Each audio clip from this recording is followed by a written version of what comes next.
It's Star Talk. Neil, Chuck, hello. Thank you for letting me have a couple of minutes of your time. Chances are that you will see this, but you won't reply like all of the other times, or maybe you have your firewalls up, and when they see my name, it pings. I get isolated, don't I? That's what seems to be happening. You're doing quite a good job of it as well, aren't you, you lot? First of all, this is about the speed of light, okay? Chuck, I was going back and forth, not back and forth, just me going forth with Neil, probably before you came along, I think. It's been a while, hasn't it, Neil? But you've never gotten back to me. This is about solar eclipse, the speed of light, and your beloved photons. So this is just 1 minute this is going to take. So we're talking about a solar eclipse, okay? What you're witnessing is the moon in its orbit around the Earth. It's going to be coming more than 1,000 miles an hour. Is it over already? Where is it? Did we miss it? The size of the sunspot is about the size of Earth. This is humbling, yet enlightening. Here it comes. And it's going to happen fast. The total solar eclipse. Start off. Now, even you yourself, you're there, you're looking up, and it's going to happen so fast, and you can see the moon, boom, position itself in front of the sun. You can see the sun's corona outside of the moon. Where on earth were the photons? This is where it's at, okay, for me. So I'm not going to make this go on too long, because if I knew you were going to answer, I would, because I have other questions about other things, but such is the algorithm, nobody might see this. During a solar eclipse, ignore this part, this is when there is a lunar eclipse, when we're in front of the sun and we block all of the light out, all of the absolute light out. It's the same thing. We have a sweet spot on planet Earth. We have the shadow, the moon shadow, the moon, and directly behind the moon, we have the sun, okay?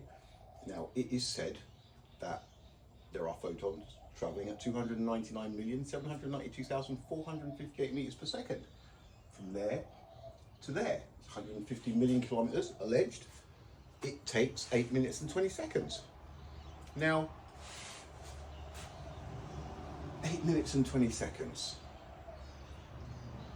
Really, my alarm bells went off when I divided 1,390,000 sun's diameter by 299,792. And it was 4.6 seconds.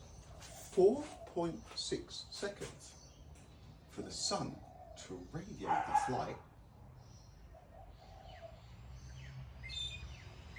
The distance of its diameter. Come on, please. Do we have to? Okay. That's one sun diameter. 4.6 seconds for the sun to radiate its light, the distance of its own diameter.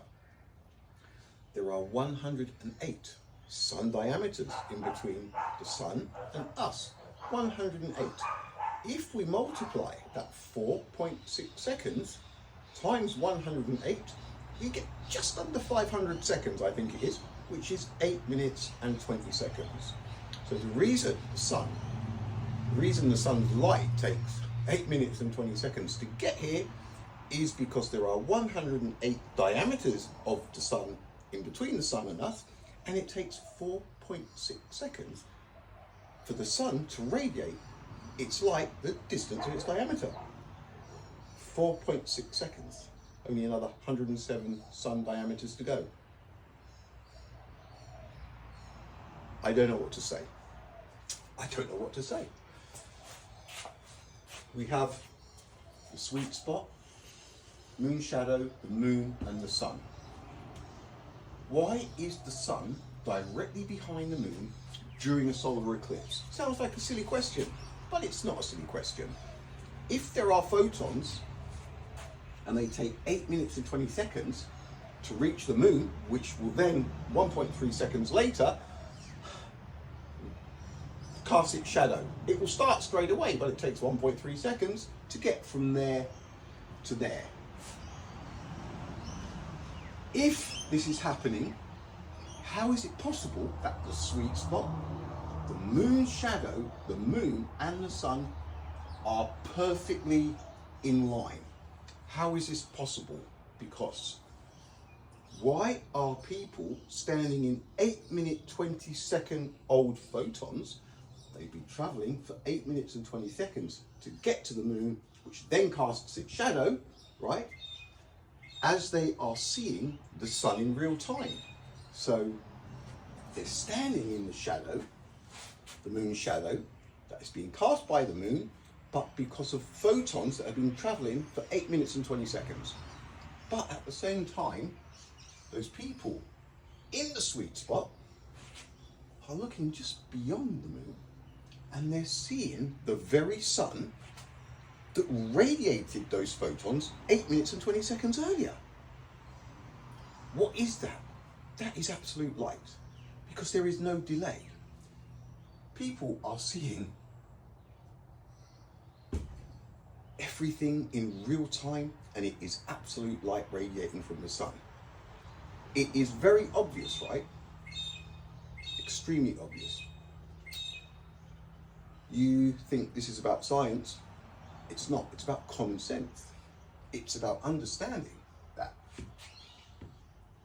this cannot happen with finite light. It cannot happen. It's a solar eclipse paradox, because planet Earth has to turn 2.08 degrees on its axis to grab that sweet spot. It's not like the sun is shining, absolute light, and everything is perfectly lined up because it's absolute light. No, what you're saying is the people who are going to be in the sweet spot in 8 minutes and 20 seconds are facing 2.08 degrees that way. And then it's 3, 2, 1, go. Photons, bunch of packets of massless invisible photons, leave the sun and start traveling for 8 minutes and 20 seconds. Planet Earth is also spinning on its axis. And when that 8 minutes and 20 seconds is up and the shadow is being cast, why is the sweet spot in the moon's shadow, seeing the moon directly in front of it, but seeing the sun as well, which launched the photons when planet Earth was facing that way? Look, there is no way around it. There is no logical solution to this, right? It's obvious. I'm asking you for a logical answer to this question, right? Where exactly is the light delay of 8 minutes and 20 seconds? Where is it?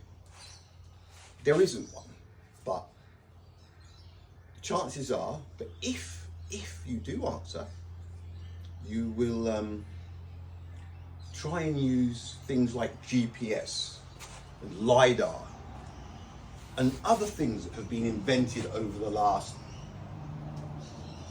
20 years, 30 years, and you'll say, yeah, but these things prove that the speed of light travels at 299,792 kilometers per second. But it doesn't work like that. You cannot miss this. Solar eclipses are the first things that were happening, right? We know this.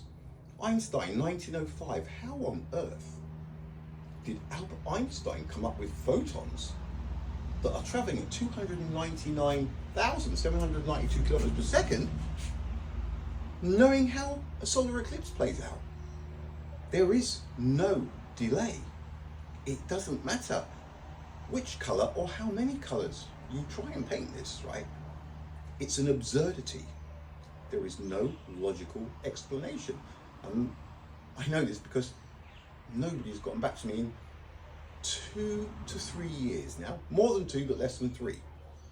I'm still waiting. What is the logical answer? Please. And another thing, you cannot start an answer and then instantly switch to, and we're all made from the same stardust.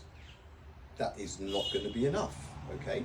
So no using modern artifacts as an excuse or to justify the speed of light traveling at 299,792 kilometers per second, because it does not work like that, okay? The solar eclipse came first. How on earth did Einstein come up with the photon when the photons cannot coexist in the same universe as a universe that hosts these kind of solar eclipses?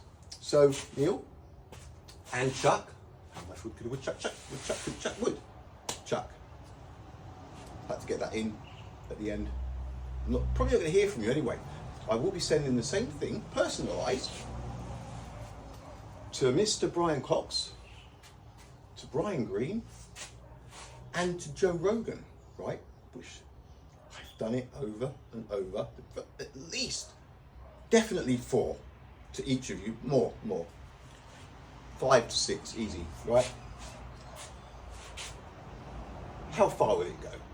First of all, I have the social media sites who are vetting me. Every time I post, I can hear the firewalls going up. Let's isolate him, quick! What is he saying this time? You don't want common sense out on the streets, do you? This is about common sense. It's not about science. Common sense does away with photons by observing a solar eclipse. I've seen enough of them in my time. I can see what's going on. Doesn't matter what you try and tell me, I'm not going to see something that is expected of me to see. I see it how it is. And it's simple. And it's very basic common sense. Which is probably why science told people that it didn't care. But I didn't get the memo. So if you could just give me some kind of logical explanation for how it plays out. You can't blame a person for asking, can you? I mean, geez, sun, the moon, the shadow. It's not like it's hidden from sight, is it? All right, guys, have a great day, yeah? That's a wrap. Laters.